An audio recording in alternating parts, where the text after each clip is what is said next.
다른 지방 사람들이 누구 집인지도 모르고 물건을 돌려주는데도 시간이 많이 걸렸습니다. 거의 밤새도록요. 그날 저는 잠을 이룰 수 없었습니다.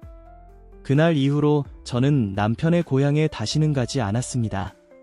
친척들은 모두 가난한 마을의 고충을 감당하지 못하는 젊은 아가씨라고 비난했지만 저는 하녀 취급을 받는 것보다는 비난받는 게 낫겠다고 생각했습니다.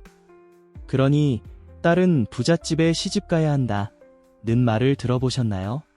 저는 그 말이 지겹도록 들립니다.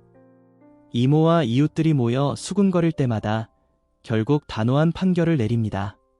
평생 고생한 딸은 돈 많은 남편을 맞아야 하고 더 이상 사랑하지 말고 부유한 집안에 시집가기만 하면 인생이 바뀐다는 것입니다.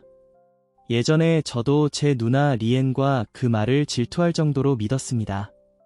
리엔은 온 집안이 운명의 여인의 기준으로 삼았던 말인데 바로 부유한 남편과 시집가면 남편과 자식에게 모두 이롭다는 것입니다. 리엔은 나보다 5살 많고 아름답고 키가 크고 학력도 좋고 재능도 넘칩니다. 그녀는 작은 마을 사람들하고만 결혼했습니다. 우리는 충격을 받았는데 그녀가 한때 미인대회 우승자였고 옆 마을의 부잣집 외아들과만 결혼했기 때문만은 아닙니다. 그녀는 우리 고향 사람들이 감히 존경할 수밖에 없는 가족입니다. 그녀의 시아버지와 언니는 기계 공장 주인이고 시어머니는 여러 개의 미니 슈퍼마켓을 운영합니다. 그들은 자기 집보다 몇 배는 큰 빌라를 가지고 있습니다. 저는 제 차, 제 운전기사, 픽업 및 드롭오프 서비스, 그리고 집안일을 도와주는 하인이 있습니다. 결혼식 날 그녀는 목에 온통 금을 걸었습니다. 저는 그녀 옆에 서서 부모님 대문 밖에 주차된 긴 차줄에 압도되었습니다. 저는 말했습니다. 당신은 황금 며느리이고 부모님과 친인척들의 자랑입니다. 두 분 모두 부모님을 자랑스럽게 생각하시고 어디를 가든 저에게 그 이야기를 들려주십니다. 큰딸은 그냥 밥만 먹고 누군가 새 옷을 사주고 누군가 빨래를 해줬으니 더 바랄 게 뭐가 있겠어요. 외출할 땐 고급 승용차에 앉아 햇볕도 머리 위까지 닿지 않고 비도 발 아래까지 오지 않아요. 둘째는 첫째의 절반만 잘하면 돼요. 정말 운이 좋거든요. 계속 잘해주세요. 리엔 언니는 항상 오만해요. 그래서 오늘의 여성인 제 인생에서 제가 고개를 들고 제대로 된 삶을 살고 싶다면 부잣집 남편과 결혼해야 해요.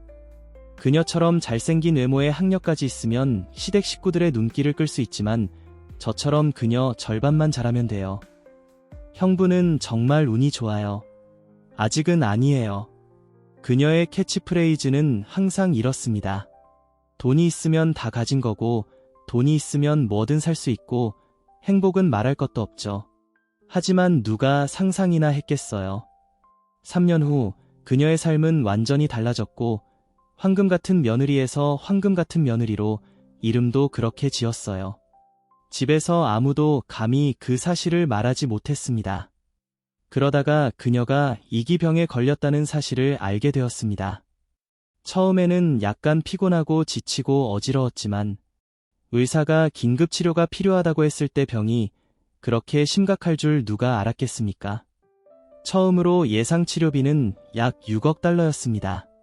그날 그녀가 저에게 전화를 걸었던 게 생생히 기억납니다. 목소리는 마치 울음이 터질 듯 떨리고 있었습니다. 남편이 바빠서 통화하기가 불편했습니다. 잠깐 만나러 가도 될까요? 저는 반나절 휴가를 요청하고 병원으로 달려갔습니다. 그녀는 창백한 얼굴로 누워 있었고 손에는 링거 주사를 맞고 있었지만 여전히 미소를 지으려고 애썼습니다. 저는 물었습니다. 왜 시댁 식구는 아무도 안 만나? 그녀는 병원 측에 이것저것 바쁘다고 말하려고 했습니다. 저는 답답해서 한숨을 쉬었습니다. 부잣집에 결혼했는데 병이 나자 가난한 남동생에게 부탁해야 했다니. 비꼬는 말 아니죠, 언니? 그때는 처남이 일 때문에 바쁠 거라고 생각했어요. 그런데 며칠 후 부모님이 방에서 이야기하시는 걸 봤는데 어디서 치료비를 마련할지 의논하고 있더라고요. 무섭더라고요. 어머니가 빨간 책을 들고 있는 걸 보고는 울음을 터뜨렸어요. 시댁 식구들이 억대의 빚이 없다면 어떻게 며느리를 부양할 수 있겠어? 부모님이 며느리를 부양하게 둘 수 있겠어? 하지만 없는 게 아니라 부모님이 부양하고 싶어 하지 않으셨던 거예요. 그날 저는 부지런히 병원에 갔는데 그때 시어머니의 귀한 말씀이 들렸어요. 너는 내 며느리지만 결국 우리는 혈육도 아니고 혈족도 아니고 같은 혈족도 아니잖아. 그러니 이 병을 치료하는 건 부모님이 짊어져야 할 당연한 책임인 거야. 이해해줘. 아직 끝나지 않았으니. 돌아와서 내 집에서 좋은 며느리가 되어 그 후 몇 달 동안 부모님은 돈을 빌리고 땅을 팔아 자식, 즉 남편의 자식을 치료하는 데 쓰느라 바쁘셨습니다. 부모님은 피로와 걱정을 덜기 위해 다른 지방으로 직장을 옮기셨습니다.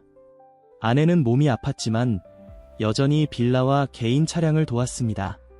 리엔 씨는 더 이상 그곳에 돌아갈 수 없었습니다. 아픈 사람은 집에 돌아가지 말고 나쁜 길로 가지 말라고 하셨습니다. 손주들이 그곳에 가는 것을 허락하지 않으셨습니다.